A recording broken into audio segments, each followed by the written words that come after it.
చేతి సహాయము లేక పర్వతము నుండి తీయబడిన ఆ రాయి అనగా ఏమిటి? ఈ రాయి ఎవరిని ఉద్దేశించి చెప్పబడింది? ఈ రాయికి రోమా సామ్రాజ్యానికి సంబంధం ఏమిటి? ఈ చారిత్రాత్మక విషయాలను పరిశీలిద్దాం.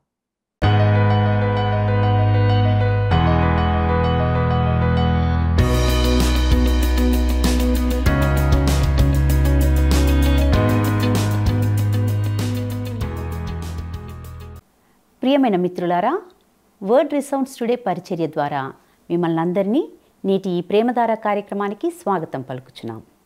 మీరందరూ దినదినము దేవునిలో ఎదుగుతూ దేవుని పరిచర్యకు మరియు ఇతరులకు ఆశీర్వాదకరంగా ఉన్నారని తలుస్తున్నాం. గత కొన్ని రోజులుగా మనము దానియేలు గ్రంథ అధ్యయనాల ద్వారా లోతైన ఆధ్యాత్మిక సత్యాలను నేర్చుకుంటున్నాం. నేటి ఈ కార్యక్రమంలో ఈ లోక అన్యశక్తులన్నీ నాశనమై చివరికి పరలోక రాజ్యము ఈ భూమి మీద స్థాపింపబడబోతున్నదనే గొప్ప ప్రవచన సత్యాన్ని తెలుసుకోబోతున్నాం. ఇక కార్యక్రమాన్ని వీక్షిద్దామా? తల్లిలా లాలించును, తండ్రిలా ప్రేమించును. తల్లిలా లాలించును, తండ్రిలా ప్రేమించును. ముదిమి వచ్చు వరకు ఎత్తుకుని ముత్తాడును, సంక పెట్టుకొని కాపాడును. యేసయ్యా తల్లిలా లాలించును, తండ్రిలా ప్రేమించును. తల్లిలా లాలించును, తండ్రిలా ప్రేమించును.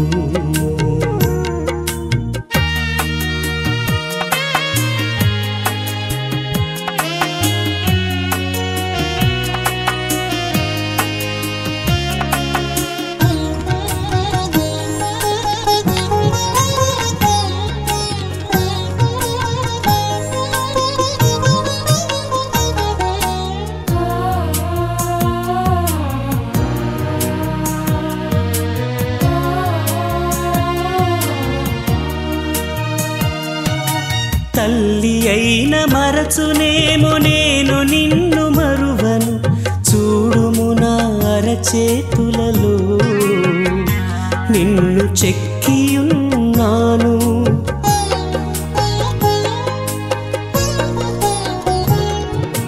తల్లి అయిన మరచునేమో నేను నిన్ను మరువను, చూడుము నా అరచేతులలో నిన్ను చెక్కియున్నాను. నీ పాదము తొట్టిల్లనీయను నేను, నిన్ను కాపాడువాడు కునుకడు నిదురపోడు అని చెప్పి వాగ్దానం చేసిన యేసయ్యా తల్లిలా లాలించును, తండ్రిలా ప్రేమించును. తల్లిలా లాలించును, తండ్రిలా ప్రేమించును.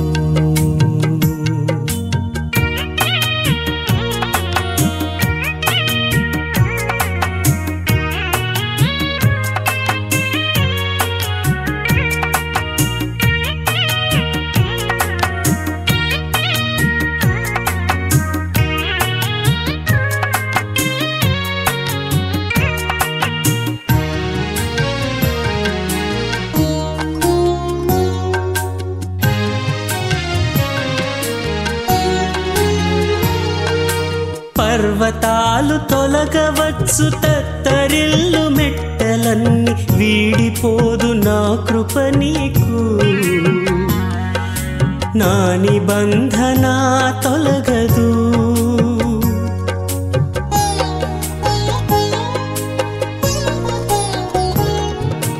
పర్వతాలు తొలగవచ్చు, తత్తరిల్లు మెట్టలన్నీ వీడిపోదు నా కృప నీకు. నా నిబంధన తొలగదు. దిగులు పడకు, భయపడకు, నిన్ను విమోచించెదా, నీదు భారమంత మోసి. మన ప్రభువును రక్షకుడైన యేసుక్రీస్తు సర్వశక్తిగల నామంలో ప్రేమధార కార్యక్రమాలను క్రమంగా వీక్షిస్తున్న ప్రతి ఒక్కరికి శుభములు తెలియజేస్తున్నాం. గత పాఠంలో మనము దానియేలు రాజైన నెబుకద్నెజరు కనిన కలను గూర్చి మరియు దాని భావమును గూర్చి తెలియజేసినట్లుగా గమనిస్తూ వచ్చాం. ఈనాటి పాఠంలో అన్యజనుల ప్రపంచ శక్తుల నాశనాన్ని గూర్చి మరియు భూమిపై పరలోక రాజ్య స్థాపనను గూర్చిన సత్యాలను తెలుసుకుంటాం. ఇక మన ధ్యాన భాగంగా దానియేలు గ్రంథము 2వ అధ్యాయము 44 నుండి 3వ అధ్యాయము 2వ వచనం వరకు ధ్యానించుకోబోతున్నాం. గత పాఠంలో మనము 4 గొప్ప రాజ్యాలను గూర్చి అనగా బబులోను రాజ్యము, మాదియా పారసీక రాజ్యము, గ్రీకు రాజ్యము మరియు రోమా రాజ్యములను గూర్చి కొంత తెలుసుకున్నాం. ఇంతకీ దానియేలు తెలియజేసిన ఈ చివరి రాజ్యము అనగా ఇనుముతో కలిపిన రాజ్యం యొక్క చివరి ముగింపు ఏమిటి? మట్టి 10,000లోని వివిధ దేశాల ప్రజలను సూచిస్తుందని నేను నమ్ముతున్నాను. పాత సామ్రాజ్యం యొక్క ఈ చివరి రూపంలో రోమా నివసిస్తుందనే వాస్తవం గురించి ఇనుము మాట్లాడుతుంది. ఇదంతయు ఎలా ముగియబోతుంది?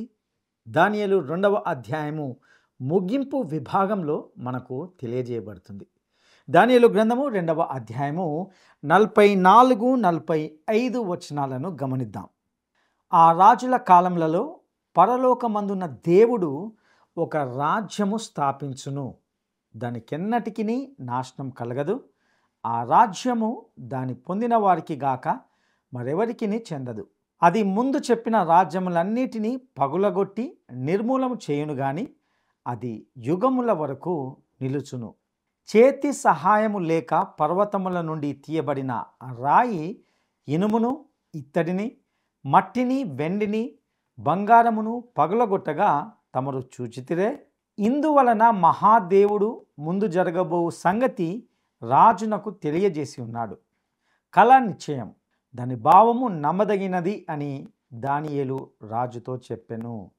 ప్రియులారా, అంత్యక్రీస్తు అనే వ్యక్తికి అనగా క్రీస్తు విరోధి లేదా పాప పురుషుడు ఈ విధంగా బైబిల్లో సుమారు 35 పేర్లు ఉన్నాయి. రోమా సామ్రాజ్యాన్ని తిరిగి తీసుకురావడమే అతని లక్ష్యం. ఆయన ఒక ప్రపంచ నియంతగా మారతాడు. నెబుకద్నెజరు మొదట్లో ఎలా ప్రపంచాన్ని పరిపాలించాడో అలానే ఆయన కూడా పరిపాలిస్తాడు. ఈ విషయాన్ని మనము ప్రకటన గ్రంథము 13వ అధ్యాయంలో చూస్తాం.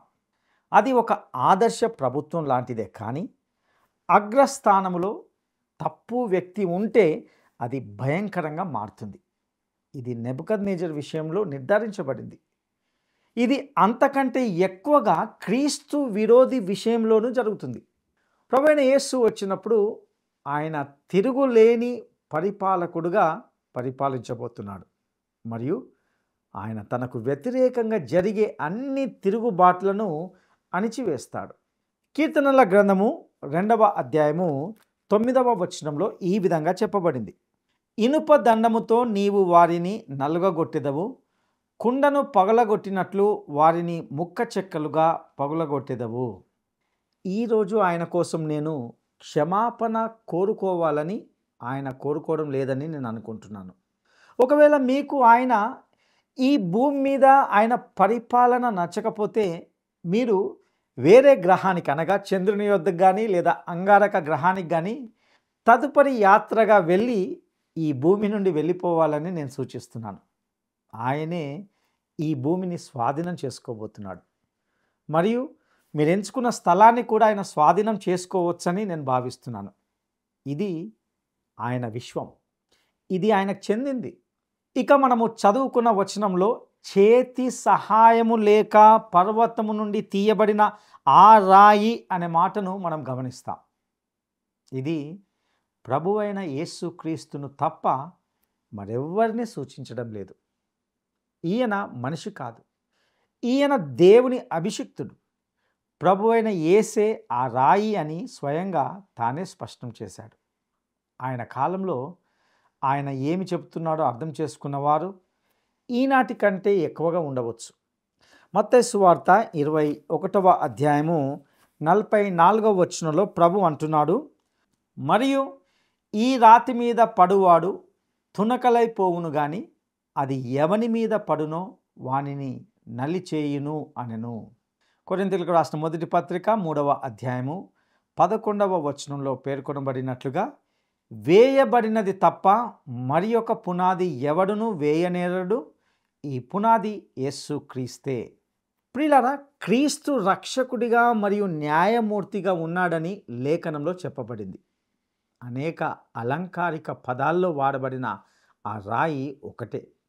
ద్వితీయోపదేశ కాండము 32వ అధ్యాయము 15వ వచనం ప్రకారము ఆయన రక్షణ శైలము, అందులో ఈ విధంగా చెప్పబడింది: యెషూరును క్రొవ్విన వాడై కాలు జాడించెను, నీవు క్రొవ్వి బలిసి మందుడవైతివి.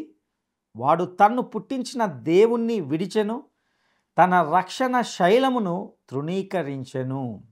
మరియు అదేవిధంగా ద్వితీయోపదేశ కాండము 32వ అధ్యాయము 4వ వచనం ప్రకారము ఆయన ఆశ్రయదుర్గంగా ఉన్నాడు, ఆయన కార్యము సంపూర్ణము, ఆయన చర్యలన్నీ న్యాయములు, ఆయన నిర్దోషి అయి నమ్ముకొనదగిన దేవుడు, ఆయన నీతిపరుడు, యథార్థవంతుడు. ప్రియులారా, దానియేలు గ్రంథంలోని కొన్ని వచనాలు దేవునికి వ్యతిరేకంగా ఉన్న తిరుగుబాటును అణిచివేయడానికి ఆయన న్యాయమూర్తిగా భూమికి వచ్చే సమయం గురించి మాట్లాడుతున్నాయి.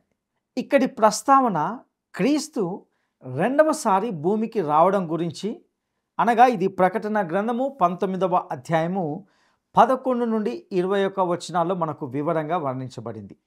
ఆయన రాకడ అంతిమ ఘట్టంగా, విపత్కరంగా మరియు వినాశనకరమైనదిగా ఉంటుంది. ఇది లేఖనంలో మళ్ళీ మళ్ళీ ప్రస్తావించబడింది. ఈ సత్యాలను జకరియా గ్రంథము 14వ అధ్యాయము 1 నుండి 3 వచనాలు, మరియు యోవేలు గ్రంథము 3వ అధ్యాయము 2వ వచనము, అదేవిధంగా 9 నుండి 16 వచనాలు, యెషయా గ్రంథము 34వ అధ్యాయము 1 నుండి 8 వచనాలు, కీర్తనల గ్రంథము 2వ అధ్యాయంలో గమనిస్తాం. మనిషి ఈ భూమిపై తన పాలనను స్థాపించానని, ఒక ఆదర్శదాయకంగా నిర్మించానని గొప్పగా చెప్పుకుంటాడు. కానీ ఆ గర్వం ఈ అర్థము లేని నాగరికత యొక్క దారుణమైన వినాశనంతో ముగుస్తుంది. ఈ నిజాన్ని మన ఆలోచనలో కూడా చాలా కష్టంగా ఉంటుంది. మనము ఒక తీర్పు పొందుతున్న లోకంలో జీవిస్తున్నాం. ఈ లోకం పరీక్షలో లేదు. కొందరు ఇలా అంటుంటారు, నేను నా అదృష్టాన్ని ప్రయత్నిస్తాను అని. రక్షణ పొందని నా ప్రియమిత్రమా, వాస్తవానికి నీకు ఎటువంటి అవకాశం లేదు. నీవు తప్పిపోయిన వాడివి, నీవు దేవునితో లేని వాడవు, దేవుణ్ణి గ్రహించగలిగిన సామర్థ్యం నీకు లేదు. నీ హృదయంలో ఉన్నది కేవలము కొద్దిగా ధార్మికంగా ఉండాలనే కోరిక మాత్రమే.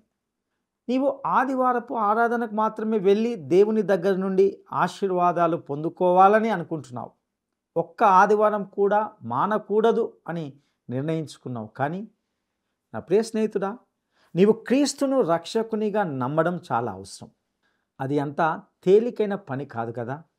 ఆయనకు లోబడి ఆయన్ని అంగీకరించడం అంత సులభం కానప్పటికీ దానియేలు గ్రంథంలో పేర్కొనబడిన ఆ రాయి దగ్గరకు మీరు వస్తారా, లేదా ఆ రాయియే మీ దగ్గరకు వస్తుంది? నేనైతే వ్యక్తిగతంగా ఆ రాయి దగ్గరకు వెళ్ళడానికి ఇష్టపడతాను.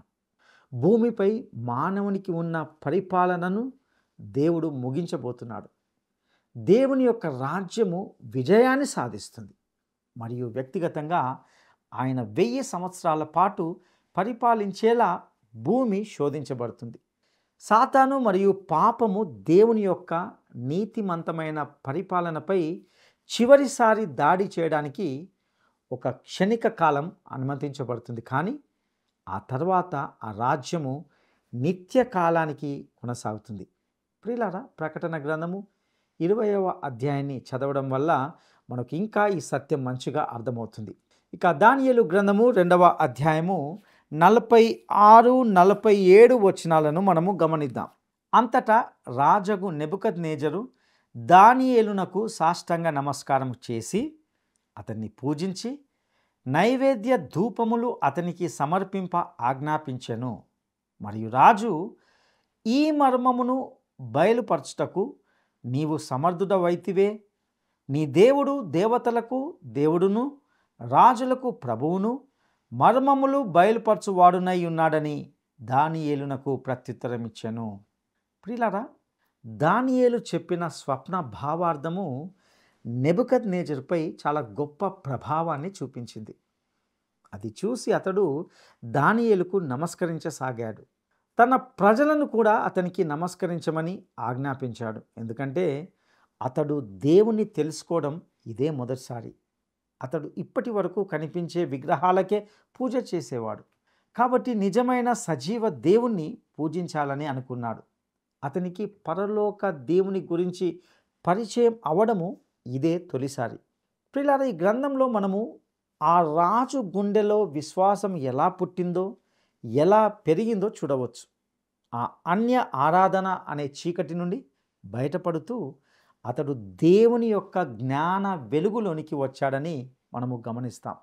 ఇక దానియేలు గ్రంథము 2వ అధ్యాయము 48, 49 వచనాలను గమనిద్దాం. అప్పుడు రాజు దానియేలును బహుగా హెచ్చించి అనేక గొప్ప దానములిచ్చి అతన్ని బబులోను సంస్థానమంతటి మీద అధిపతినిగాను బబులోను జ్ఞానులందరిలో ప్రధానునిగాను నియమించెను. అంతటా దానియేలు రాజు నొద్ద మనవి చేసుకొనగా రాజు షద్రకు, మెషకు, అబేద్నెగో అను వారిని బబులోను సంస్థానం మీద విచారణకర్తలనుగా నియమించెను. అయితే దానియేలు రాజు సన్నిధిని ఉండెను. ప్రియులారా, రాజు సన్నిధి లేదా రాజు యొక్క ద్వారం వద్ద కూర్చోవడం అనేది పరిశుద్ధ లేఖనాల్లో పలు చోట్ల మనం చూడగలం. ఆదికాండంలో లోతు సొదొమ పట్టణపు ద్వారం దగ్గర కూర్చుండడం అనే మాటను చూస్తాం.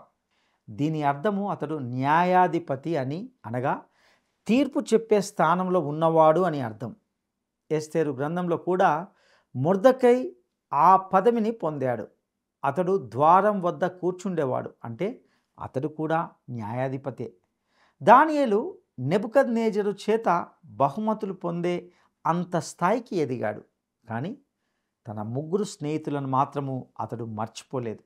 వారు కూడా బబులోను ప్రాంతంలో ఉన్నత స్థాయిలో ఉన్నారు. ఈ యవనస్తుడైన దానియేలు యొక్క స్థాయి ద్వారపాలకుడుగా మార్చబడ్డాడు. అనగా అతడు న్యాయాధిపతి, సుప్రీంకోర్టు న్యాయమూర్తి, అతడు ప్రధానమంత్రిగా కూడా వ్యవహరించాడు. ప్రియులారా, ఈ పుస్తకం అంతటా దానియేలు నెబుకద్నెజరుకు సలహా ఇచ్చేవాడిగా ఉన్నాడని మనకు తెలుస్తుంది. అతడు ప్రజలకు తీర్పు ఇచ్చేవాడుగాను మరియు బబులోను రాజ్యానికి ప్రధానమంత్రిగా కూడా ఉంటున్నాడు. ఇక మనము 3వ అధ్యాయంలోకి వస్తున్నాం. ఇందులో సార్వత్రిక విగ్రహారాధనను అమలు చేయమని నెబుకద్నెజరు ఆజ్ఞ ఇవ్వడాన్ని, అలాగే బంగారు ప్రతిమకు నమస్కరించడానికి నిరాకరించినప్పుడు 3 హెబ్రీ యవనస్తులు అగ్నిగుండంలో పారవేయబడుట అనే విషయాలను ఈ 3వ అధ్యాయంలో గమనిస్తాం. దానియేలు 1వ అధ్యాయంలో అన్యజనుల ఆచారాల నియమాలు తీర్పు తీర్చబడ్డాయి. 2వ అధ్యాయంలో అన్యజనుల తత్వశాస్త్ర నియమాలు తీర్పు తీర్చబడ్డాయి. ఇక 3వ అధ్యాయంలో అన్యజనుల గర్వము, దాని నియమాలు తీర్పు తీర్చబడినట్లుగా చూస్తాం. ముఖ్యంగా ఈ 3వ అధ్యాయంలో గొప్ప బంగారు ప్రతిమ నిర్మాణంను మనం గమనిస్తాం. ఇక దానియేలు గ్రంథము 3వ అధ్యాయము 1, 2 వచనాలను గమనిద్దాం. రాజగు నెబుకద్నెజరు బంగారు ప్రతిమ ఒకటి చేయించి బబులోను దేశములోని దూరాయను మైదానములో దాన్ని నిలవబెట్టించెను. అది 60 మూరల ఎత్తును 6 మూరల వెడల్పునై ఉండెను. రాజగు నెబుకద్నెజరు అధిపతులను, సేనాధిపతులను, సంస్థానాధిపతులను, మంత్రులను, ఖజానాదారులను, ధర్మశాస్త్ర విధాయకులను, న్యాయాధిపతులను, సంస్థానములలో ఆధిక్యము వహించిన వారినందరినీ సమకూర్చుటకును రాజగు నెబుకద్నెజరు నిలువబెట్టించిన ప్రతిమ యొక్క ప్రతిష్టకు రప్పించుటకును దూతలను పంపించగా. ప్రియులారా, బంగారముతో తయారు చేసిన ఈ ప్రతిమ అద్భుతమైన నిర్మాణాన్ని హెచ్చించేదిగాను మరియు వారి అపారమైన సంపదను, వారి నైపుణ్యాన్ని తెలియజేస్తుంది. కొంతమంది పండితులు నెబుకద్నెజరు ఈ విగ్రహాన్ని తన తండ్రి జ్ఞాపకార్థంగా నిర్మించాడని భావిస్తున్నారు. మరికొందరు ఇది బబులోనీయుల మతంలో బెల్ అనే ప్రాచీనమైన దేవునికి అంకితం చేశాడని విశ్వసిస్తున్నారు. అయితే అతడు ఈ విగ్రహాన్ని తన కోసమే తయారు చేయించాడనే సంభావ్యత ఎక్కువగా కనిపిస్తుంది. నెబుకద్నెజరు తన కలలో చూసిన విగ్రహము ఆ విగ్రహంలో ఉన్న బంగారు తల తానే అని దానియేలు ప్రకటించాడు. ఈ దివ్య ప్రకటన ముందు అతడు దేవుని ఎదుట తనను తాను తగ్గించుకోవాల్సిన అవసరం ఉన్నప్పటికీ అది అతడిలో మరింత గర్వాన్ని కలిగించింది. తాను నిర్మించిన రాజ్యాన్ని ప్రతినిధిగా చూపించేందుకు అతడు పూర్తిగా బంగారంతో చేసిన విగ్రహాన్ని నిర్మించాడు. ఈ ప్రతిమ 60 మూరల ఎత్తు మరియు 6 మూరల వెడల్పుతో ఉంది. అది ఒక గొప్ప పెద్ద పరిమాణం గల విగ్రహం. ఒక మూర సుమారు 12 అంగుళాలు, అంటే సుమారు 1.5 అడుగులు. కాబట్టి ఆ విగ్రహము సుమారు 90 అడుగుల ఎత్తులో ఉంది. బబులోను ఒక సమతల ప్రాంతంలో ఉంది. దాని చుట్టూ అన్ని వైపులా మైదానమే. ఆ కాలంలో బబులోను ఒక ఎత్తైన భవనాలతో నిండిన నగరమైనప్పటికీ ఆ విగ్రహం యొక్క విపరీతమైన ఎత్తును బట్టి అది చాలా దూరం కనిపించేది. ఆ రాజ్యంలోని దూరా అను మైదానము ఒక పెద్ద విమానాశ్రయంలా విస్తారంగా సమతులంగా ఉండేది. దాంతో పెద్ద సంఖ్యలో ప్రజలు విగ్రహారాధన కోసము అక్కడికి చేరుకునేవారు. ఆ విగ్రహాన్ని పూజించడం అంటే నిజానికి రాజును ఆరాధించడమే. ఇక్కడ నెబుకద్నెజరు రూపొందించిన విగ్రహం వెనుక ఉన్న అసలైన ఉద్దేశాన్ని మనం పరిశీలిస్తే 3 ముఖ్యమైన విషయాలు స్పష్టంగా మనకు కనిపిస్తాయి. ఒకటి, ఈ విగ్రహము తయారు చేయడం ద్వారా నెబుకద్నెజరు ఆకాశపు దేవునికి వ్యతిరేకంగా తిరుగుబాటు చేశాడు. దేవుడు అతనికి అధికారము ఇచ్చినప్పటికీ కృతజ్ఞత లేకుండా అతడు తిరుగుబాటు చేస్తున్నాడని స్పష్టంగా కనిపిస్తుంది. ఇది దేవునికి వ్యతిరేకమైన చర్య. ఇక రెండవదిగా, ఇది అతని గర్వాన్ని, అతని స్వీయ దైవీకరణను సూచిస్తుంది. నెబుకద్నెజరు తన విగ్రహాన్ని తయారు చేయించి అందరినీ దానికి నమస్కరించమని ఆదేశించడం ద్వారా తాను దేవుడనే భావన కలిగి ఉన్నాడు. ఆ తర్వాత కాలంలో రోమా చక్రవర్తులు కూడా ఇదే ప్రయత్నం చేశారు.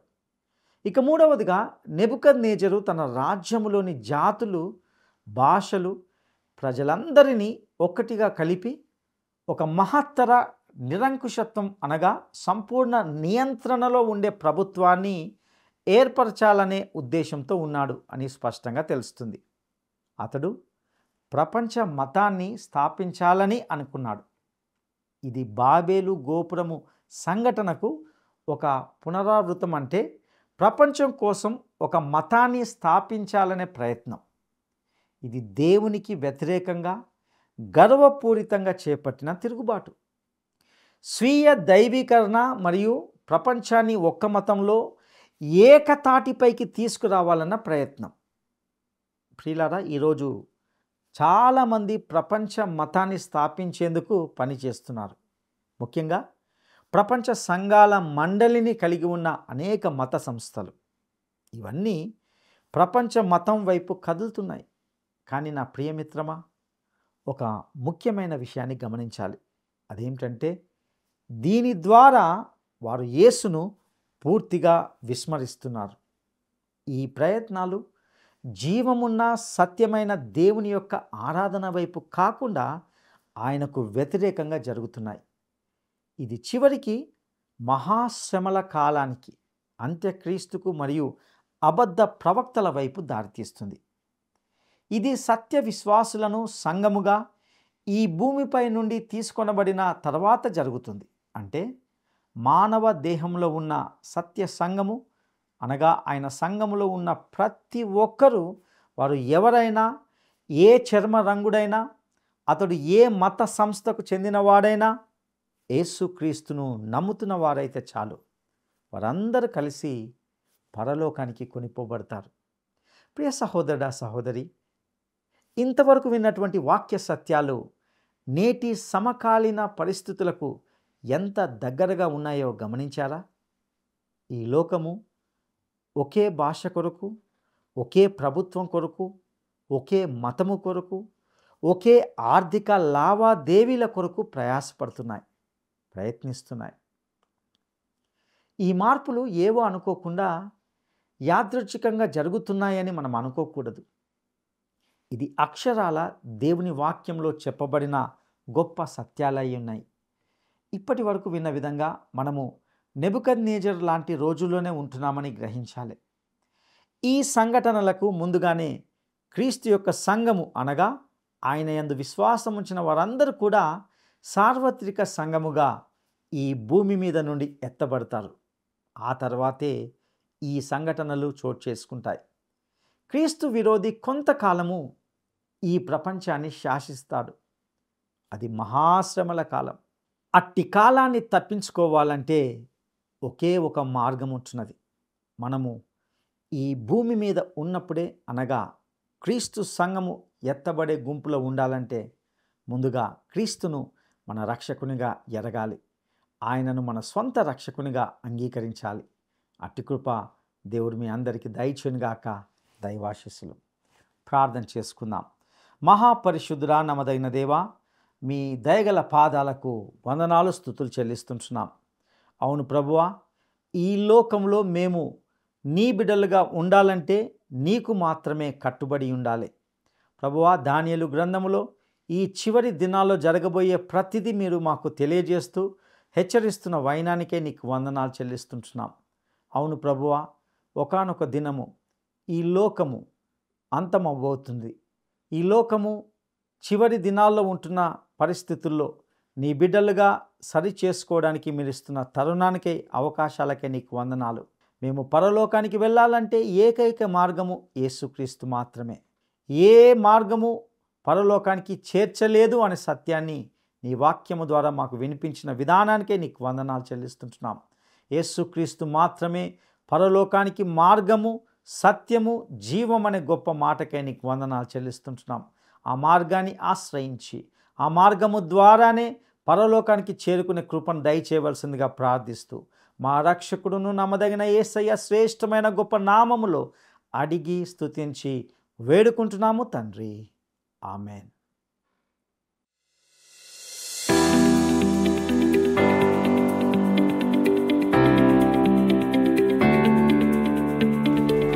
రాజుకు నెబుకద్నెజరు చేయించిన బంగారు ప్రతిమ యొక్క ఎత్తు మరియు వెడల్పులు ఏమిటి?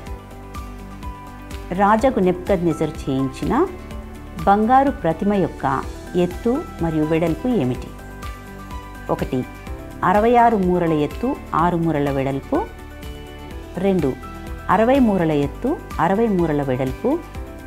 3. 60 మూరల ఎత్తు 6 మూరల వెడల్పు. ఈ ప్రశ్నకు సరైన జవాబును ఈ వాట్సాప్ నంబర్కు పంపండి. మీరు వీక్షిస్తున్న ఈ ఆధ్యాత్మిక సందేశాల ద్వారా దేవుడు మీతో వ్యక్తిగతంగా మాట్లాడుతున్నాడని, ఇందలి సత్యాలు మీ ఆధ్యాత్మిక జీవితాలకు దోహదకరంగా ఉన్నాయని తలుస్తున్నాం. మీ అభిప్రాయాలు, సందేహాలు, ప్రార్థన మనవులు ఈ స్క్రీన్ మీద ఉన్న ఫోన్ నంబర్ ద్వారా మాతో పంచుకుంటారు కదూ. మేము మీ కొరకు క్రమంగా ప్రార్థిస్తున్నాం. సర్వశక్తిమంతుడైన దేవుడు మీకు తోడయుండి నడిపించునుగాక. ఆమేన్. ఈ కార్యక్రమం మీకు నచ్చిందా? అయితే వెంటనే మిస్డ్ కాల్ ఇవ్వండి. బహుమతి పొందే విజేత మీరే కావచ్చు.